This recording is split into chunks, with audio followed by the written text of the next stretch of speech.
નમસ્કાર ગુજરાતના અધિકારી મિત્રો, આજે આપણે જોવાના છે 13 મે 2025નું મોસ્ટ ઇમ્પોર્ટન્ટ કરંટ અફેર.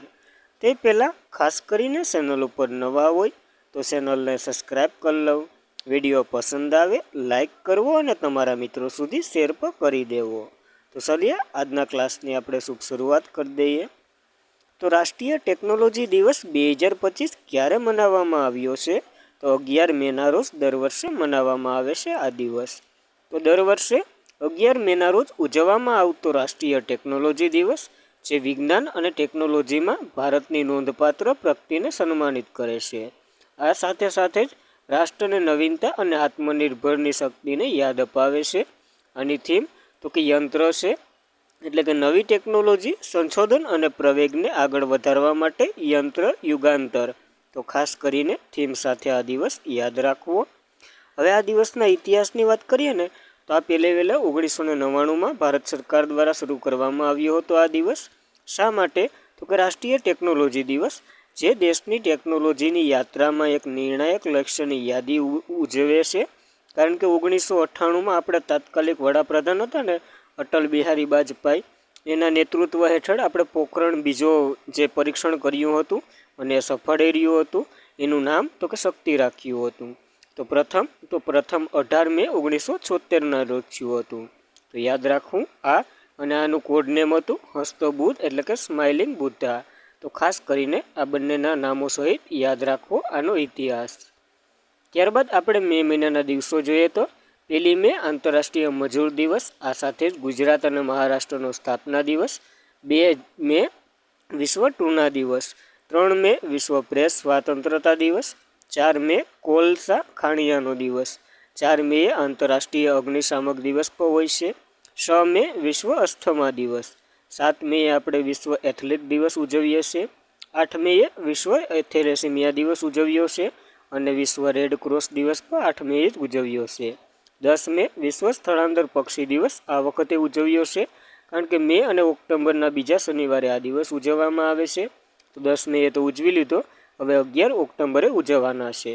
તો યાદ રાખવા આ મે મહિનાના દિવસો. ત્યારબાદ ઓપરેશન સંકલ્પ કયા રાજ્યમાં સુરક્ષા દળો સાથે અથડામણમાં 22 નક્સલોને ઠાર પાડી દીધા છે? તો આ નક્સલવાદીનું જે આક્રમણ થયું હતું એ છત્તીસગઢ ખાતે થયું હતું.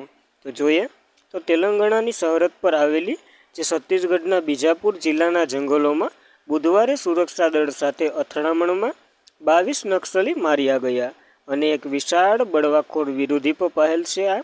અને આ 21 એપ્રિલે શરૂ કરાયેલ આ સંકલ્પ ઓપરેશન છે ને, એ ઓપરેશન પછી ગાઢ જંગલોથી ઘેરાયેલા કરેગુટ્ટા અને તેમની આસપાસના ટેકનોલોજી અને સુરક્ષા દળો અને નક્સલીઓ વચ્ચે ઓછામાં ઓછા 35 અથડામણો થઈ ચૂક્યા છે, જેમાં 24 નક્સલીઓ હાલ સુધી મરી ગયા, એટલે કે મુદ્દે, અને લગભગ 40 હથિયારો પણ મળી આવ્યા છે આની મેરેથી.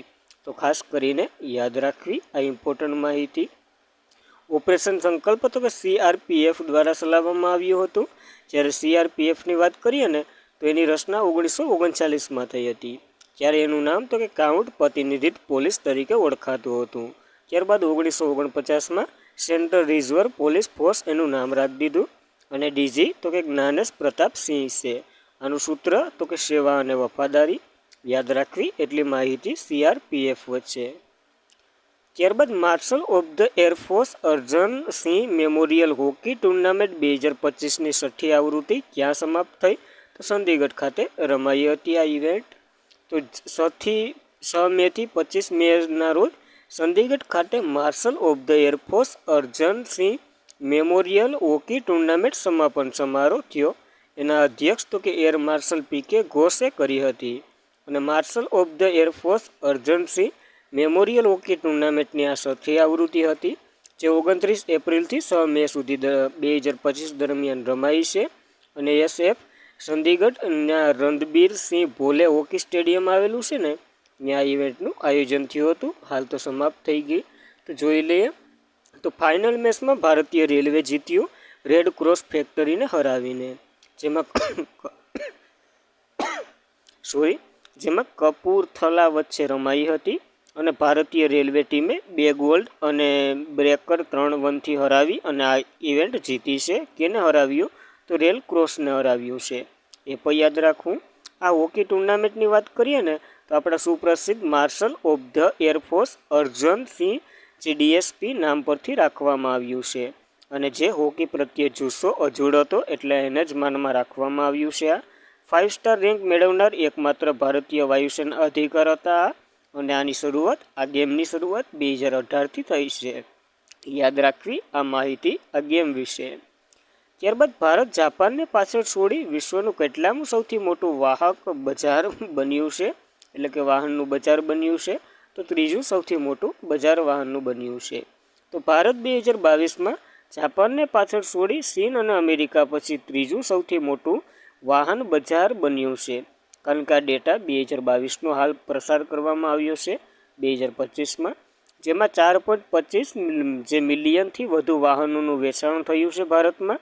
અને સોસાયટી ઓફ ઇન્ડિયન ઓટોમેટિક મેન્યુફેક્ચરિંગના ડેટા દર્શાવે છે જાન્યુઆરી અને નવેમ્બર 2022 દરમિયાન દેશમાં 4.13 મિલિયન વાહનો, જેમાં પેસેન્જર અને કોમર્શિયલનો સમાવેશ થાય છે. તો ખાસ યાદ રાખવું. પહેલા નંબર ઉપર ચીન છે, બીજા નંબર ઉપર અમેરિકા, ત્રીજા નંબર ઉપર ભારત છે અને જાપાન પાછળ, એટલે ચોથા નંબર ઉપર જાપાન છે.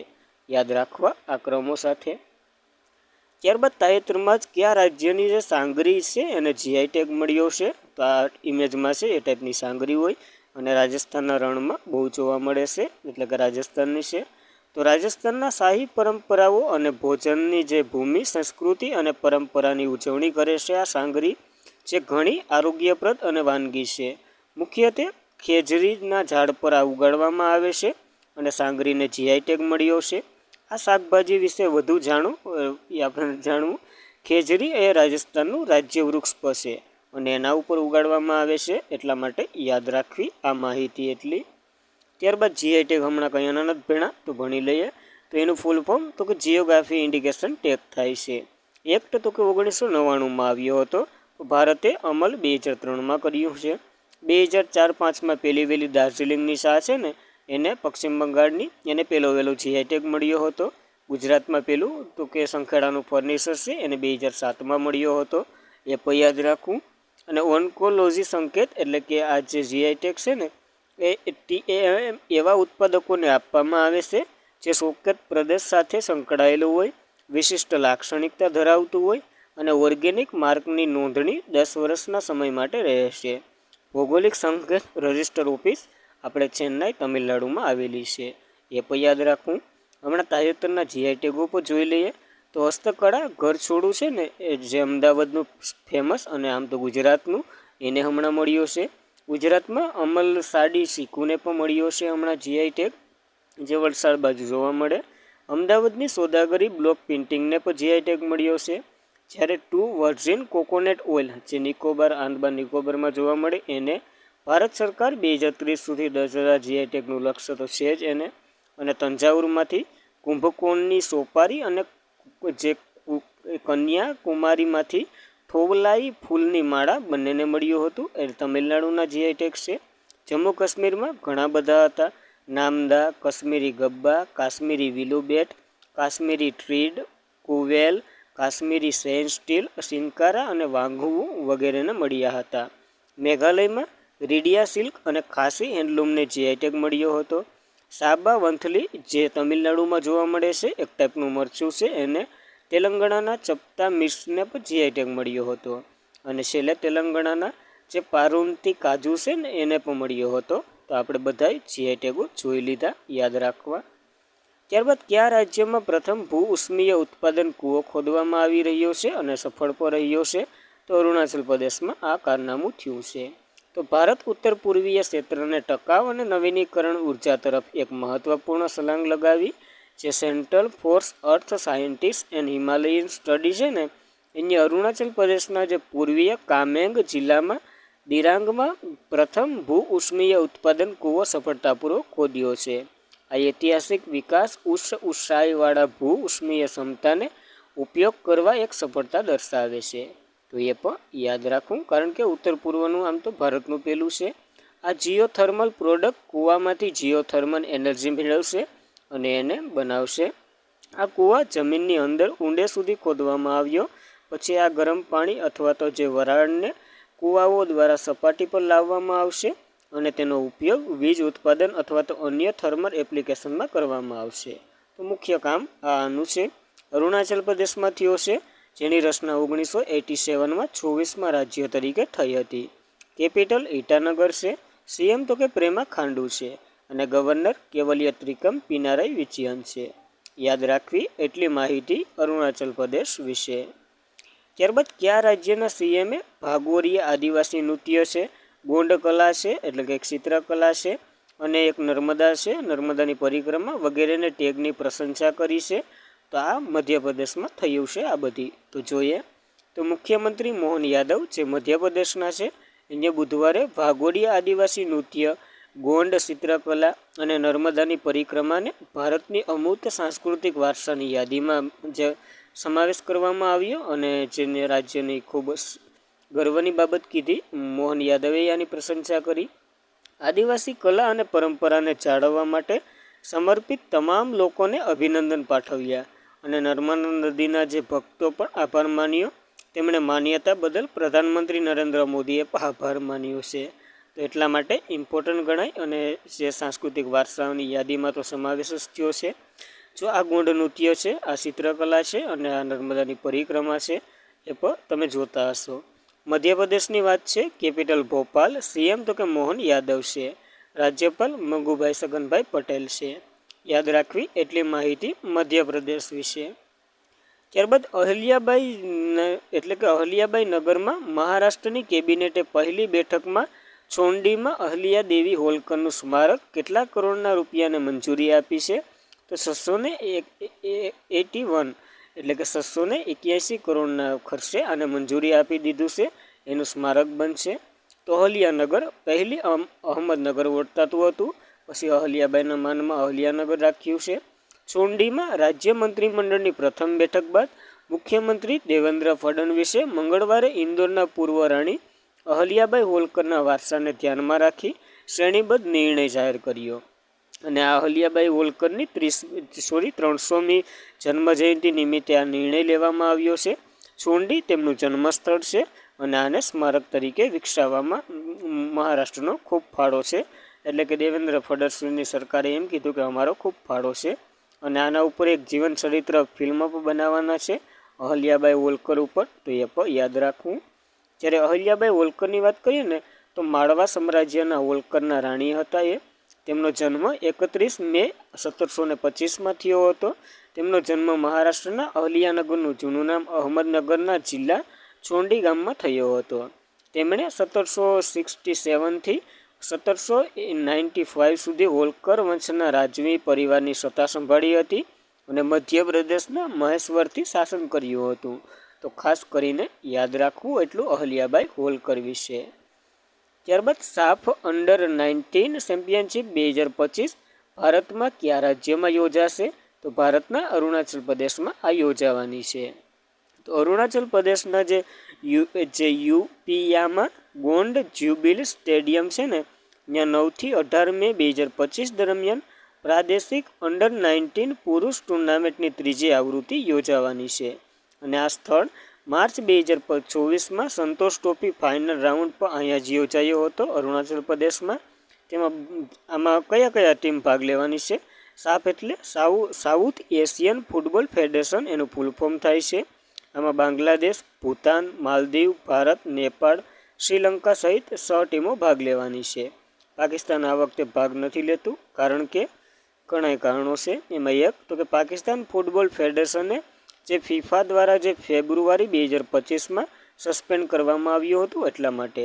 અને સાફની વાત કરીએ તો પુરુષ 90 એટલે કે 19ની રાષ્ટ્રીય ટીમો માટે ફૂટબોલ ટુર્નામેન્ટ છે જેનું આયોજન સાફ જ કરે છે. સાઉથ એશિયન ફૂટબોલ ફેડરેશન દ્વારા થાય છે અને દર 2 વર્ષે આનું આયોજન થાય છે. આની શરૂઆત 2015થી થઈ હતી. છેલ્લું 2023ના રોજ નેપાળમાં યોજાયું હતું જેમાં ભારત અને પાકિસ્તાન બંને વચ્ચે હતું. ભારત જીત્યું હતું. યાદ રાખવી આ માહિતી. વિકસિત કૃષિ સંકલ્પ અભિયાન કોના દ્વારા શરૂ કરવામાં આવ્યું છે? તો આપણા કૃષિ મંત્રી છે ને શિવરાજસિંહ ચૌહાણ એના દ્વારા શરૂ કરવામાં આવ્યું છે. તો કેન્દ્રીય કૃષિ મંત્રી શિવરાજસિંહ ચૌહાણે આજે જણાવ્યું હતું કે ખેડૂતને આધુનિક ટેકનોલોજી અને નવી બીજ જાતો વિશે જાગૃતિ લાવવા માટે 29 મેથી 12 જૂન સુધી રાષ્ટ્રવ્યાપી અભિયાન વિકસિત કૃષિ સંકલ્પ અભિયાન શરૂ કરવામાં આવે છે. અને ચૌહાણે જે નવી દિલ્હીમાં રાષ્ટ્રીય કૃષિ પરિષદ ખરીફ અભિયાન 2025ને પણ સંબોધિત કર્યું છે અને આની જાહેરાત કરી છે. યાદ રાખવા અભિયાન વિશે 15 દિવસીય અભિયાન છે જેના ઉપર પ્રકાશ પાડવામાં આવ્યો અને શ્રી ચૌહાણે માહિતી આપી હતી કે આ અભિયાન હેઠળ દેશભરમાં જે 1700 જિલ્લાઓ છે ને એને આવરી લેશે. 700 જિલ્લા છે ને એને આવરી લે અને લગભગ 1.5 કરોડ ખેડૂતો સુધી પહોંચાડવાનો આનો ઉદ્દેશ્ય છે. તો યાદ રાખવું અને દરરોજ 10 થી 20 લાખ ખેડૂતો સુધી પહોંચાડશે તો લગભગ કમ્પ્લીટ થઈ જાય. ખરીફ પાકોની વાત થઈ છે તો ખરીફ પાકો વિશે જોઈ લે, જેમાં ડાંગર એટલે કે ચોખા આવે, મકાઈ, જુવાર, બાજરી, સોયાબીન, મૂગ, અડદ એટલે કે મગ, અડદ, કપાસ, શેરડી, તલ અને અરહડ જેવા પાકોનો સમાવેશ થાય છે. આ ભૂગોળનો પ્રશ્ન થઈ જાય, પૂછે તો આનાથી બરાબર ન જાય. અને આજના માટે એટલું જ હતું. ખાસ કરીને મિત્રો વિડીયો પસંદ આવે લાઈક કરવો, તમારા મિત્રોને શેર કરવો અને ચેનલ પર પ્રથમ વખત હોય તો સબસ્ક્રાઈબ તો કરી લેવી. Thank you for watching this video. જય હિન્દ, જય ભારત.